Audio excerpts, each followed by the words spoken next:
কেমন আছেন সবাই? আশা করি সবাই খুব ভালো আছেন। আম আমার লাস্ট যে ভিডিওগুলো মানে আমার যে শের ও শায়রি বা হিন্দি কবিতার যে রিসাইটেশন সেটা অনেকেই দেখেছেন, অনেকেই শুনেছেন, অনেকে প্রশংসা করেছেন। কিন্তু একটা খুব কমন মানে যে প্রশ্ন অনেকেই আমাকে ডিএম করেছেন সেটা হচ্ছে যে আমি কেন হিন্দিতে কবিতা বলি বা হিন্দিতে কেন রিসাইট করি বা লিখি?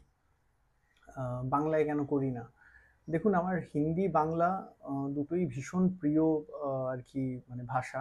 আমার ভীষণ কাছের ভাষা। আমি বাংলা ততটাই ভালো বলি বা লিখি বা পছন্দ করি যতটা আমি মানে হিন্দি করি। তো হিন্দিতে লেখা ইচ্ছে হয়েছিল লিখেছি। হিন্দিতে আমি একটা বইও পাবলিশ মানে যে করেছি আমার একটা কবিতার বই। শের ও শায়রি আছে, নজম আছে। আম বাংলাতে এখন অব্দি করে উঠতে পারিনি কারণ সেই সাহসটা পাইনি এখন অব্দি। কেন বাংলায় এত ভালো, ভালো লেখা বেরোচ্ছে। তো সেইজন্য করা হয়ে মানে ওঠেনি। তবে এটা নিয়ে কোনো দ্বিমত নেই যে আমি বাংলা ভাষাটাতেও ততটাই স্বাচ্ছন্দ্য বোধ করি বলতে, লিখতে, পড়তে যতটা আমি হিন্দি করি। যাই হোক আমি আজকে আপনাদের কথা শুনে বা আপনাদের দাবি মেনে একটা বাংলা লেখা পড়ে শোনাচ্ছি। এটা খুবই ছোট একটা কবিতা। এটা রাজনৈতিক কবিতাও বলতে পারেন, আবার একটা প্রেমের কবিতাও বলতে পারেন।